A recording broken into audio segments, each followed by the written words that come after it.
Oh, today's going to be a special episode. We are going to be talking about alcohol, recovery, and all the wonderful things about finding a purpose. Welcome again to another episode of the 1% in Recovery podcast, where we encourage you to laugh every day, to work hard in recovery, work hard in your relationships, work hard in your job, business, school, whatever it is. Just work. And to love unconditionally. Just put more love out there and watch all that love return. Look, because recovery is beautiful, your EQ is your IQ, and you cannot outthink an emotional issue. What I encourage people to do is to join the Facebook group Recovery Freedom Circle. Within that, we talk about the recovery, the steps, living your best life, something inspirational, any types of questions. And we all get to share. Everybody has a voice. So join the Recovery Freedom Circle and just be a part of a community that really just wants you to live your best life. Today, we have a special guest. Larry, how are you doing? Doing fine. Thanks so much for having me. Okay, Larry, tell the audience one thing you love. Man, are we talking anything like Yes. food or hobbies or Yes. anything? Okay. Anything. Well, not a lot of people know this, but I love Legos. Specifically Batman Legos, like Batman Lego sets, like there's like the Batwing from the 1989 movie, or the Batmobile, or anything that's a large build like that. I just love them. It's just a lot of fun for me to, and it's a great distraction from everyday life. I just open up my Batman Lego kit and I just start building, and it just takes all my worries and all my concerns away. Well, I believe that's one thing. You got to find things that you love, especially when you're not doing an addiction. Just be honest with yourself. If you love Legos, do anything Lego related. Tell the audience, have you ever been to one of those like Lego festivals, conferences? I know that they're out there. Yeah, they are out there. And there was actually one in Dallas just a few weeks back that I'd planned to go to, but a lot of times plans fall through. So I've watched so many of them on YouTube. I'm dying to go to one. You know, we do have a Legoland here in Dallas, and I have been there, but I have yet to go to like a brick convention or a Lego convention. I just love it. I would love the idea of going and checking all those out in person. Yeah, and I love when people share about something that means so much to them, because you never know who out in the audience can say, Larry, I also love Legos. I want to join you. Let's, sit. You never know who else out there has that same hobby, same love. Yep, it's crazy. Let's just jump in straight into the questions. Okay. Question number one. What does recovery mean to you? I mean, just real simply, recovery to me means getting my life back. It's being able to function in everyday society. It's being able to build my business. It's being able to interact with someone and not have to worry about breaking out into a sweat because you need that next shot. It's being able to engage with someone without fear of having an anxiety or a panic attack. And for me, especially, it means being able to drive, because at the end of my alcoholism cycle, there we'll call it, I couldn't even drive. I couldn't even get on a highway. If I got on a highway, I instantly got the worst panic attack that would make me have to pull off of the road. So for me, it's getting back control of your life and not having to operate on a cycle of feeding that addiction in order to continue functioning. Oh, 100%. And this podcast is about alcoholics and gamblers finding success and finding recovery. But I want people to get a little bit of a background. So Larry's main addiction was alcohol. And he went to treatment, was in treatment for 7 weeks. But now that he got out of treatment, he's not one of those who actually went to meetings. Everybody has their own journey. But I want people to understand is how long did you drink? And then how long has it been since your last drink?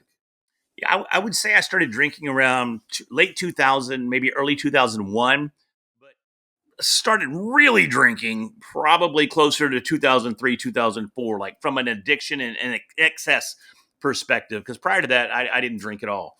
And then I drank there from, we'll say 2001 up until around November. Well, when I went in was November 13th of 2014 is when I went into treatment. So I drank for what, 11 years, something like that.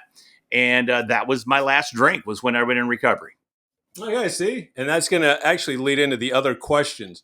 So, a drinking career of over 10 years, 11 years, even though he started a little, few couple years as almost like ramping up as your tolerance goes up, just like all addiction, you start small and it just gets a little bit bigger and a Yep. little bit bigger and a little bit bigger.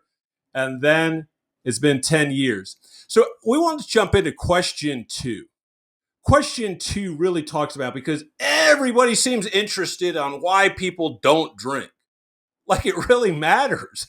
People always say is let me deal with me. Let me see what types of drinks and food I put into my body.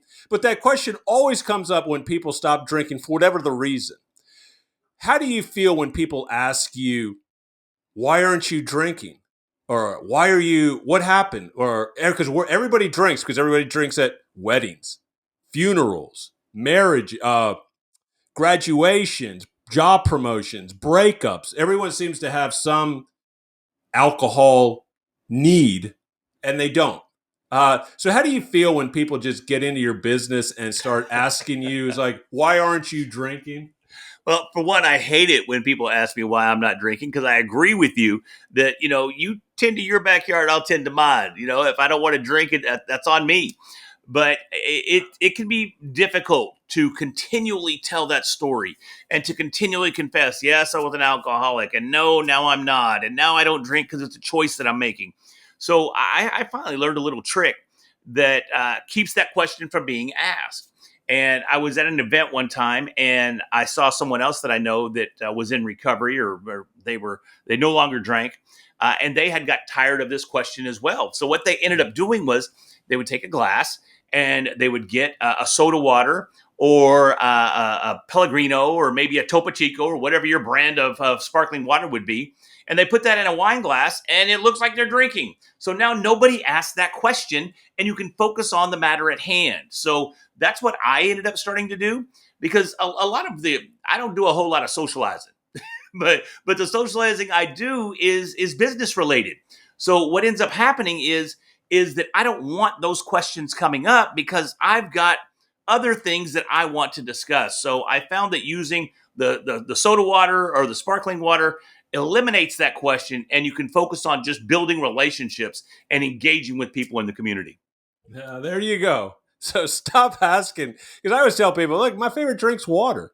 Sometimes I agree with Larry. Sometimes I just have a Coke because you never know what's inside a Coke. Could be rum, could be nothing. And people kind of let it go. But in reality, this is just like FYI for people.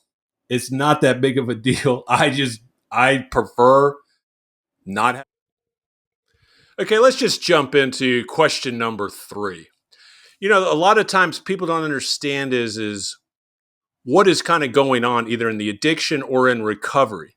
So I want people to really understand, it's really all about an emotional disease. It's almost like an emotional solution. What are the feelings, especially in recovery? How do you feel now, these 10 years without alcohol, compared to the feelings of the 10, 11, 12 years with alcohol? Yeah, I mean, with the alcohol, I felt trapped. I felt desperate. I felt like it was pointless because I didn't see an end to it. I didn't know how to break that cycle of alcoholism. I didn't know how to regain my life. But after I went to treatment, it became fairly apparent. And a lot of it too, I think, was just a breaking of the habits. Uh, I was in a habit of going to work every day. And then as soon as I get home, getting that shot, and then getting that shot, and then getting that shot. And before I know it, I'm through half a handle. And that was just every day. And it got worse and worse and worse and worse. And I didn't see a way out of that. But when I went into treatment, I was originally only scheduled to go for 6 weeks. But at the end of the 6 weeks, my wife came and got me, and she took me to a little bistro for lunch, and we were hanging out. And honestly, I was a little shocked at being in society Mm-hmm. and trying to reacclimate myself to living in a sober environment. And it was super, super scary. And I didn't feel like I was ready to go. So I ended up extending my stay for another week. And I don't really know what that week did, but it got me ready to go. I think I was able to reconcile maybe the experience I had at going to lunch and being able to step back out. So after 7 weeks, I came out. And I mean, for a few months, honestly, I was still a little lost. I didn't know exactly how life was going to go. I didn't go right back to work or anything like that. It was actually kind of cool because I still went right back to work for the same company that I worked for. They were super, super supportive. It was an amazing company, and I can't appreciate them enough. But eventually I was able to work my way back into society. And as I got more and more sober, and my body started to heal, my body started to recover. I started feeling free. I started feeling alive. I started feeling like, okay, I went through that decade or so of nonsense, but here I am with a fresh start and a fresh opportunity to really do anything that I wanted. And that's exactly what I did. I went back to the office, and it's kind of interesting too, because when I went back to the office, it wasn't the same. People knew where I had been, and whether they treated me differently or not, it sure felt like they did, right? And it might have been in my head, but No, I was it's like, real. this didn't. So I was never really comfortable back at the office. So I ended up starting my business in 2017, and then a couple of years after that, I was able to jump out and divorce my W-2 and run my own business full time. So that's been amazing. And I know none of that would have happened if I was still stuck in that cycle. And honestly, I wouldn't even be having this conversation right now. Right. I know I wouldn't. The day that I went to treatment, I knew this was the day. Either I get help or I'm not going to see tomorrow. And for some reason, I became coherent enough to make a phone call, and the people that I called jumped into action and got me where I needed to be. So See, those are the beauty. That's what when they talk about miracles, that's like how somehow miracles do happen. But one last kind of quick little tidbit. People are always questioning that whole question. Am I drinking too much? Am I at that point? I don't know. I really don't want to go to 12-step meetings. I don't want to go to treatment. I don't want to go to therapy. They always got this reason why instead of like I say, why don't you investigate? Well, maybe you need to do something because if you're asking that question, something needs to change. Something needs to get. Do you have any words of encouragement? Because people say, well, I don't want to be labeled, the stigma. People are going to be asking me all these questions. Do you have any last words about, is it okay to ask for help or why people don't ask for help? What can you say to those people who question their alcohol intake? yeah, I mean, if you are asking that question, I agree 100%. If you're asking that question, it's time to reach out and get some help. Don't wait until you've sat on your couch for 2 weeks and drank yourself into nearly a coma before you reach out and get help. So, is there a stigma? Are people going to look at you different? Probably, yeah. Like I said, when I went back to the office, I believe people treated me differently. But guess what? I'm here. I'm alive. Exactly. So you go, hey, do I care what people think, or do I care that I have an opportunity to recover and live a full and fulfilling life? So that's your options. Somebody looks at me odd, or I get to continue living, or I die. And like you So say, live your best life. yeah, and you end up living your best life. So if you're asking those questions, just talk to somebody, talk to anybody. I'll tell you right now that there's no way that I would have been able to do what I did if I didn't have a strong support system. So even people that I didn't think would support me came out of the woodworks to go, holy crap, this guy needs some help. And they were there to help me. And I never would have done it without that help. So ask somebody. You'll be surprised at how many people will come and help lift you up and pull you out of that addiction. Exactly. I always tell people there's so much help available in all types of ways, not only people, but also books, also podcasts. I mean, there's so much information out there. So I want everybody to just live their best life, find their purpose, and have those deep, meaningful, intimate relationships at all levels. With that, we're going to conclude this episode of the 1% in Recovery podcast.